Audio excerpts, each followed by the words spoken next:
Assalamu alaykum, hörmətli televizor görgüçülər. Dünya Uyğur Qurultayı Tor televiziyasının günlük xəbərlər proqramımıza xoş gəldinizlər. Mən İftixar Abdurşid. Hörmətli görürmənlər. Tövəndə diqqətinizlər günlük xəbərlər proqramımızın təfsilatı bolsun. Birləşmiş Dövlətlər Təşkilatı Kişilik Hüquq Ali Komissari Michelle Bachelet'nin özünün BDT'deki vəzifəsi rəsmi axırlaşqan 31 avqust günü Şərq Türkistanның kişilik hüquq əhvalı toğrısındakı dokladını rəsmi elan qilishi, Amerika başçılığındakı Qərb demokratik əllərinin chet əllərdəki Uyğur və xalqaralıq kişilik hüquq təşkilatlarının qızğın alqışıga sazavər boldu. Michelle Bachelet'nin vəzifədən ayrılışdan burun məzkur dokladını elan qılmaydiganlığı bəkli işinib ketgan Xitoy hakimiyyəti Michelle Bachelet'nin bu tuyuqsuz hərəkətindən hang-tang qaldı və qattiq g'azablendi. Çünki Michelle Bachelet 30 avqust tushdan burun Janvadagi BDT zalida har qaysi ellarning BDTdagi doimiy elchilari bilan o'tkazgan xo'shlashish yig'inida mazkur dokladning e'lon qilinganligiga doir hech qanday uchur bermagan edi. Xitoyning mazkur dokladning e'lon qilinishiga nima uchun bunchalar qarshi turishining sababi oxir ma'lum bo'ldi. Chunki dokladda Xitoyning Sharq Turkistonda insoniyatga qarshi jinoyat o'tkazayotganligi aniq ko'rsatilgan. Dokladda bildirilishicha, xalqaro jinoiy ishlar qonuniga asoslanganda Xitoy hukumatining Uyg'ur va boshqa musulmonlarni xohlagancha tutib qiyin qistoqqa elishi, ayollarni xo'rlashi va ularni tug'mas qilib etishi, oilalarni vayron qilib, ota-onalar bilan bolalarni bir-biridan ayiritish qatorliqlar xalqaro jinoyat, ya'ni insoniyatga qarshi jinoyat shakllantirdi ekan. 48 betlik bu dokladda Xitoyning terrorizm va asabiylikka qarshi shakllantirgan qonuniy va siyosiy ramkasi, Uyg'ur va boshqa millatlarni tutib solash va ularni erkinlikdan ayiritish qo'llangan boshqa razil vositalari haqida ma'lumotlar berilgan. Undan boshqa yana atalmış qayta tarbiyalash markazlarining sharoiti va u yerdagilar uchirgan muomala, kishilarning e'tiqod, madaniyat, til, ishlab chiqarish va ish o'rinish jihatdagi kishilik huquq ahvoli, oila a'zolarini bir-biridan ayirib etish va majburiy g'oyib qilib etish, qo'rqitish, tahdid silish va o'ch ilish qatorli qilmishlar kuchli paketlar bilan ko'rsatib berilgan. 31 avgust Michelle Bachelet dokladını e'lon qilgan hamonla Dünya Uyghur Qurultayı, Xalqaro Sharq Turkiston Tashkilotlar birligi, Uyg'ur Akademiyasi, Sharq Turkiston Ulamolar birligi, Qozog'iston Uyg'ur Yoshlar birligi, Qirg'iziston Uyg'ur ittifoqi, Kanada Sharq Turkiston birligi, Amerika Uyg'ur birlashmasi, Avstraliya Uyg'ur jamiyati, Yaponiya Uyg'ur jamiyati qatorliq 60 Uyg'ur tashkiloti birlashma bayonot e'lon qilib, mazkur dokladning kechikib bo'lsa e'lon qilinganligini qarshi oldiganligini ifoda qilish bilan birga, Xitoyning Sharq Turkistonda Uyg'ur asos qilgan yerli xalqlar yurgizayotgan insoniyatga qarshi jinoyatlarning eng yuksak xalqaro organ BDT tarafidan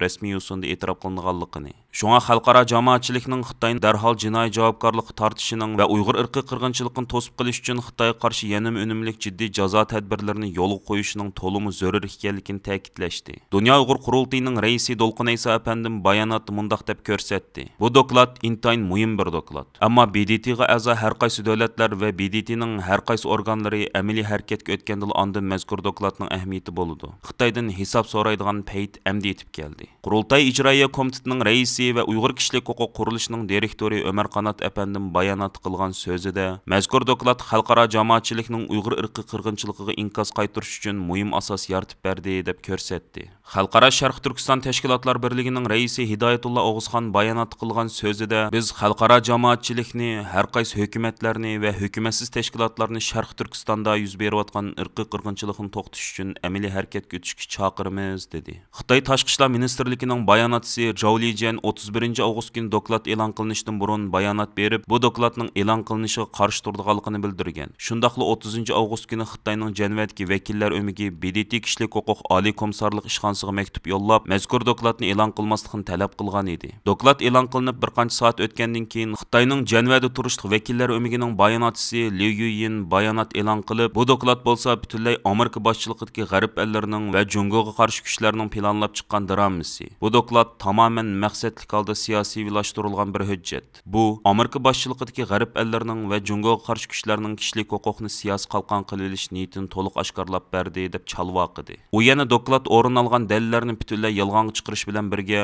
dokladni tayyorlagan BDT kishilik huquq oliy komissarlik ishxonasini saxta paket o'ydirib chiqish va Xitoy qarshi kuchlarning dumbuqiga usul o'ynash bilan aybladi. BDTning mazkur dokladining e'lon qilinishi xalqaroda zo'r g'ulg'ul paydo qildi. Mazkur doklad butun g'arb matbuotlarining qiziq temasiga aylandi. BDT bexatarlik kengashining 5 doimiy a'zosining biri bo'lgan Xitoydagi bir davlatning BDT tarafidan Sharq Turkistonda insoniyat qarshi jinoyat o'tkazish bilan ayblanishi diplomatiya jihatdan Xitoyning yuziga urilgan qattiq bir qachat bo'ldi. BDT'ning bosh kotibi Antonio Guterresning bayonotchisi doklad e'lon qilingan kuni qilgan so'zida Michelle Bachelet va uning ishxonasidagilarning xizmatiga ta'sir yetkazmaslik uchun bosh kotib Guterresning Uyg'ur vaziyati haqidagi mazkur dokladni oldin ko'rib boqmaganligini, ammo uning Uyg'urlar masalasi haqidagi pozitsiyasining nihoyat aniq ekanligini. Bosh kotib Guterresning bu yil 2 oyda Myunxenda chaqirilgan xalqaro bexatarlik yig'ini jarayonida Xitoy rahbarlari bilan ko'rishganda ularga Uyg'ur rayonida kishilik huquq to'liq kapolatlik qilishini va bu rayondagi yerli xalqlarning milliy kimligining qo'g'dilishiga kapolatlik qilishni ochiqcha o'ttirib qo'yganligini bayon qildi.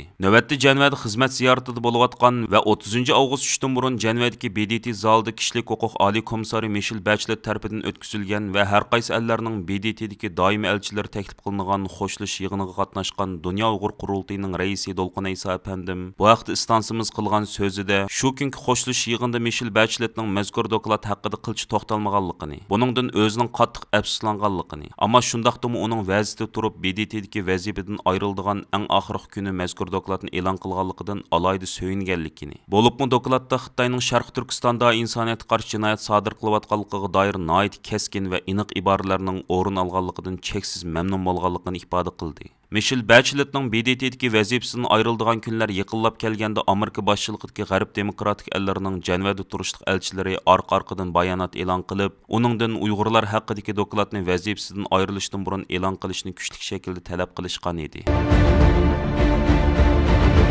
Amerikaning Birlashgan Davlatlar Tashkilotidagi bosh elchisi Linda Thomas-Greenfield dunyo majburiy g'oyib qilinganlar xotiri kuni munosabati bilan 30 avgust bergan bayonotida izdereksiz yo'qolib ketgan 10 minglagan Uyg'urlarni qo'yib berishga chaqirgan. Bayonotda Uyg'urlarni alohida tilga olgan Linda Thomas-Greenfield xonim, bo'libmi bu yil BDTning Xinjiangdagi insoniy huquq to'g'risidagi dokladni e'lon qilishini taqozolik bilan kutayotganimizda, Junxo Xalq Jumhuriyati tomonidan xato qo'lga olingan va g'oyib bo'lgan sonsizlagan Uyg'urlarni o'ylayman degan. Amerikaning doim kishilik huquqni himoya qilganligini, ziyonkashlik uchirg'uvchilarning oila tavobatlari, jamiyat a'zolari bilan bir sapda ekanligini ta'kidlagan Linda Thomas-Greenfield xonim yana biz dunyodagi barliq hukumatlar va xalqaro tashkilotlarni majburiy g'oyib bo'lish delolarini ishonchlik va ochiq-oshkor tekshirib, jinoyatchilarning javobgarligini surishtirishga chaqiramiz degan. Xitoyning 2017-yildan boshlab Uyg'urlar qaratgan cho'ng tutqunida Xinjiang universitetining sobiq mudiri professor Toshpo'lat Teyib, professor Rayla Davud, atoqliq jurnalist Tahrir Qurbon Mahmud, yozuvchi Yolqin Ro'ziga o'xshash minglagan Uyg'ur ziyolilari, yana millionlagan begunoh Uyg'urlar tutqun qilinib izdereksiz g'oyib qilib o'tildi. Ularning ba'zilari muddatlik yoki muddatsiz qamoq jazosiga hukm qilinganligi ma'lum bo'lsa-mu, ko'p sondagilarning ta bugunga qadar hech qanday izderiki yo'q.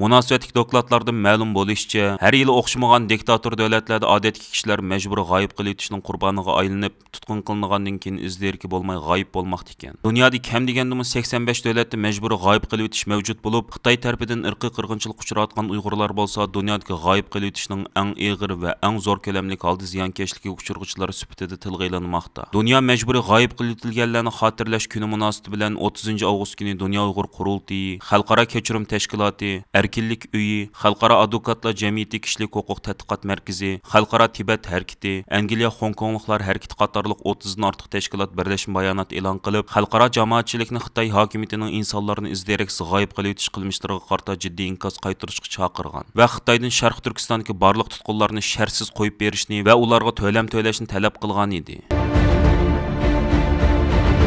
Türkiye paytaxtı Ankara'nın Eti-Mesqut rayonida davomlashayotgan 24-nji navbatlik xalqaroliq Türk Dunyosi madaniyat va san'at faoliyatida Xinjiang saqchi hujjatlari xalqaroliq Türk Dunyosi madaniyat va san'at faoliyatining asos temasiga aylandi. Mazkur faoliyat Uyg'urlar maxsus Sharq Turkiston uyi ichib Türk jamoatchiligiga Uyg'ur irqiy qirg'inchiligini anglatmoqda.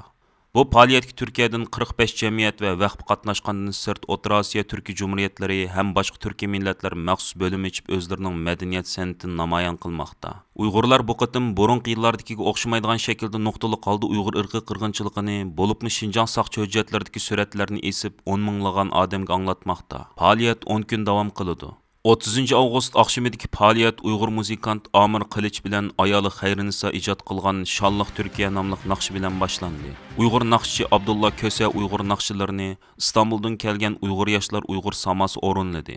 Oxirida qo'lda ko'k bayroq bilan Turk bayrog'ini lapildatib Uyg'urlarni olqishlagan 10 minglagan kishiga so'z qilgan Dunyo Uyg'ur qurultayi vakili Xayrullo Afandigil apandi Turk xalqini Sharq Turkiston uyini ekskursiya qilishga chaqirib mundaq dedi. Hurmatli jon qarindoshlarimiz, xush kelibsizlar. 24 yıldan buyan bu faaliyette Türk dünyasını bir yerge cem kılgan Şarkı Türkistanlıklarının dert elemlerini anlatışımızga meydan tayarlap bergen Etimeskut rayonluq hökümet reisi Enver Demirel efendiga rahmet eytimen. Hörmetlik Türk qeyrindaşlarım, Şarkı Türkistan halkı yok buluş xavfiga duchar bolmakta. 2017 yıldan tartip Şarkı Türkistanlıklar jaza lagerida. Uygurlarning öyleriga Xitaylar orunlaştırılıp, kichik ballar Xitayning ishki rayonlarga ilib ketilmekte. Qısqası Uygurlar irqi qırgınçılık uçurmakta. Eğer bu vaqtda ma'lumot elishni xohlasanlar, faoliyat maydonidagi Şarkı Türkistan uyini ekskursiya qilinglar. Arqadan 24 yıldan buyan xalqaralıq Türk dünyası medeniyet ve sanat faoliyat uyushtirib kelayotgan Etimeskut rayonluq hökümetning reisi Enver Demirel efendi söz qilib mundaq dedi. Nayt yaxshi kechi bo'ldi. Türkiyening Gümüşxana ve Samsun viloyati bilan birlikda Şarkı Türkistanlıklarımız sanatini sahnaga qo'ydi. Ularga ko'p rahmat aytaman. Şarkı Türkistanlıklar izchil holda bizning faoliyatimizga qatnashyotdi. Bu faoliyat 100 minglagan odamga Şarkı Türkistanning tarixi, madaniyati ve ularning ig'ir vaziyatini anlatyotdi. Biz ularning dard alamlariga ve qiyinchiliklarga o'rtaq bo'lyapmiz. Biz har doim Şarkı Türkistanlik qarindoshlarımızning yendi ekanligimizni qayta takrorlamoqchiman. Ular uchun qo'limizdan kelganini qilamiz. Bulardan sirt Uyg'urlar yana mazkur faoliyatda 24-qitim o'zlarining tarixi, madaniyat, san'ati, Uyg'urlar to'g'risi Turkiyada chiqayotgan kitob va gazet jurnallar, Xitoyning Uyg'urlarga ilib berayotgan besimlari ve qirg'inchilik siyosatlari, inson haqlari dafsanchiliklari ve har qaysi davlatlarda ilib berilayotgan faoliyatlar aks ettirilgan suratlarni ko'rgazma qildi. Etimeskut poytaxt Anqaraning bir rayoni bo'lib 8 oyning 21 kundan 31 kunigacha davomlashadigan bu faoliyatga Qirg'iziston, Ozarbayjon, Qozog'iston, O'zbekiston, Turkmaniston, Shimoliy Siprus Turk Jumhuriyati qatorliq davlatlarning hammasi ishtirok qilmoqda. Iroq turkmanlariga, Gretsiyadagi turklarga, Qrim tatarlarga vakolatan ularning tashkilotlari bu faoliyatga qatnashmoqda. Bu Türkiye milletler 13 gün boyunca öz tarixini, sanatini, medeniyetini, örf-adetlerini ve bütün medeniyet baylıklarını tonuşturdu. Aziz ko'rmanlar, yuqorida diqqatingizga Dünya Uyghur Qurultiyi Tor televiziyasining kunlik xabarlar programmasini sundik. Keyin qitimliq sonimizda ko'rishayli. Aman bo'lgaysizlar. Stansimizning YouTube kanaliga a'zo bo'lishni unutmang. Xayr xo'sh.